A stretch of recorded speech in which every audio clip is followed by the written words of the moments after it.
Hello, my name is Aston. I work at the SuperBike Factory. I'm a motorcycle technician. Today I'll be running you through our service plan. Let's do it.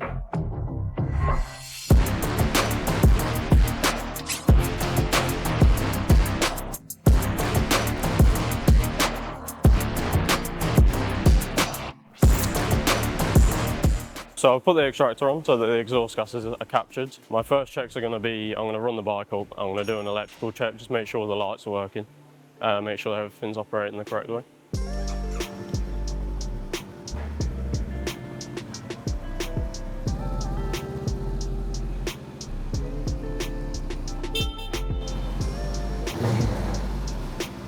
Just going to make sure that everything's secure, make sure there's no loose fairing.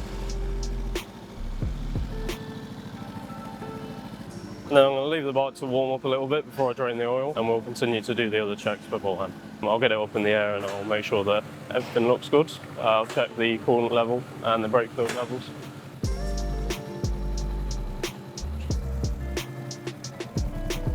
Just physically checking the rear wheel. Just going to make sure that the tyre has no cuts or tears or major cracking in it. No tight spots in the chain. It's a brand new chain, so it looks good. Now I'm going to check wheel bearings. Make sure the swing arm bearings are within the bushes. That's all good. It's all tight. It's good. I will now do a side stand switch check. So I'll put it into first gear, put the side stand down. It should switch the bike off. Now let's check the coolant. It's between the lower and the upper mark, which is good. And then I'll continue to do a visual check everywhere else. That's my visual check done. So now I'm going to drain the oil. So I'll need an oil pan. I'll also need an oil filter removal tool and a 12mm socket. The first thing I'm going to do is remove the oil filter.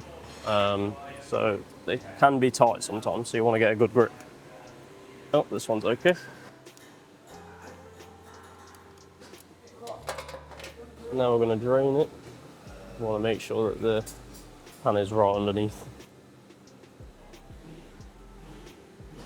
And then you can remove the oil filter itself. Allow it to drain. Then we'll move on to the sump plug. So now we're going to lubricate the pivot points. So I'll be using some tacky grease on like the foot pegs, the centre stand and the side stand. We'll also do the levers when I bring the bike back down.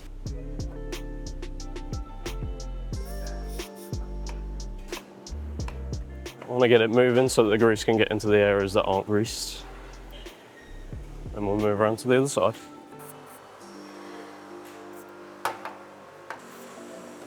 Now I'll move on to the centre stand. So you just want to lubricate all of the pivot points and where the spring is held on. And you want to just move it around again so that you can get the grease into places where it isn't greased. Now I'm going to replace the washer on the sump plug just to avoid it leaking in the future. I'm going to sand the bike up straight so that I can drain the oil out of the stator side. As you can see, there's oil draining out. That's all oil that was stuck in here. You want to hold it there for a couple of seconds just to allow the oil to drain into the pan. And we'll just allow it to drain the rest of the oil out. So now all the oil is drained, I'm going to put the sump plug back in and put the oil filter back on. You'll want to get the torque specs for the sump plug, as there'll be a specific torque that it's supposed to be set to. The oil filter is, generally speaking, hand tightened. You don't want to over tighten it, but you also don't want to leave it too loose, as it can leak oil out. Setting the torque to 30 Newton meters for the sump. There we go. And then we'll move over. I'll put that there for now. I'll put the sump plug back in. For now, I'll leave it hand tight as I want to put the oil filter back in, and then I'll move the oil pan out of the way so I can torque it. So these oil filters already come with a bit of lubrication on the O-ring, but I will add some oil on top of that before I put it on. Not too much. And then like I said, you want to just go hand tight, you don't want to overdo it, but you don't want to underdo it. There we go. That's torqued, and that should be all. Now I will drain the oil pan just clean my bench to make sure it's all clean so that the oil doesn't go on the tyres, and then we'll move on to the next thing. Normally in our service plan we do check the chain. On this motorcycle it's a brand new chain, it's already greased, it's at the right tension. Obviously if you were to have a chain that was dirty and an old chain, it's always better to give it a clean and make sure it's greased properly to avoid wear or unnecessary wear on the sprockets and the chain itself.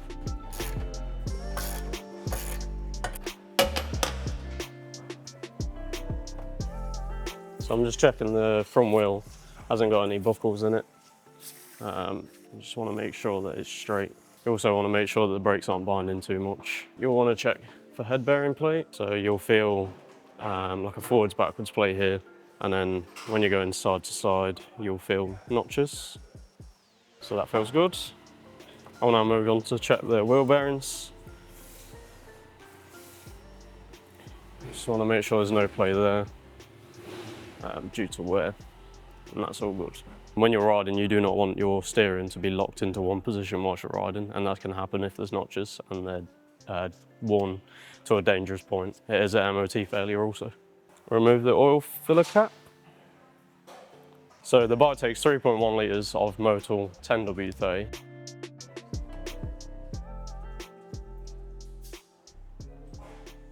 If you are changing your own oil, just make sure you get the correct oil before putting it into the motorcycle, as you don't want to cause any engine damage. So I'll bring the bike up straight and then we'll check the oil level. So that is just below the full line. So we will remove the funnel and put the filler cap back on. So we're going to start the bike. The oil level is currently below the full line. If you haven't pre-filled the filter, the oil level will drop. So you want to run it for about 10 to 15 seconds just to get the oil going through the system. And then you want to let it sit for 2 minutes before you check the level again. And then you can top up from there.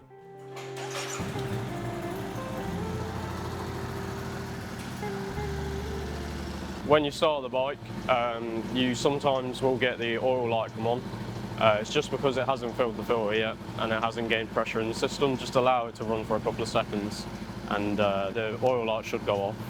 And you should be just good to leave it for a little bit and let it run, and then you'll want to switch it off and just check the oil level.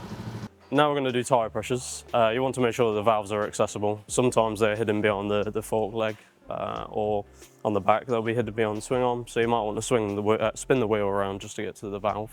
The manufacturer sets a certain pressure for the size of the wheel and the size of the tyre. If it's too high, it can cause the bike to feel really unstable. There'll be less grip, and it will also cause premature wear on the tyres. You can cause damage to the sidewall if it's too low, and then obviously again you'll have the issues of the bike's going to be really unstable and difficult to ride. So that is too high, so we'll bring the pressure down. There we go, that's at 2 bar. So that's again too high, that's at 3 bar. So we'll drop it down. Check the oil level quickly. So we'll bring the bike up straight. We'll probably see that the oil isn't on the screen anymore, and we'll have to put quite a bit in to get it up there. So you don't want to add too much oil at a time, because if you add too much then it will be overfilled and then you'll have to drain some out. Again, if oil is overfilled or underfilled, it can cause premature wear. Also, if it's severely overfilled, it can cause oil leaks because the oil is trying to escape because it's under so much pressure. Yeah, and as you can see, it's just below the full mark, well, slightly below the full mark. It still has a little bit of oil draining down to the sump, so it should be on the full mark in the end. So with some bikes, you do get a service light on your dash. With this one, we don't have it. It'll just be a stamp in the book. But obviously for the ones that do have a service light, we do have a system that can clear that service light, and we reset it so that it's set for another 12 months or the manufacturer's mileage. After the work has been carried out, if the bike requires a test ride, we will take it out for a test ride just to make sure that everything's operating correctly.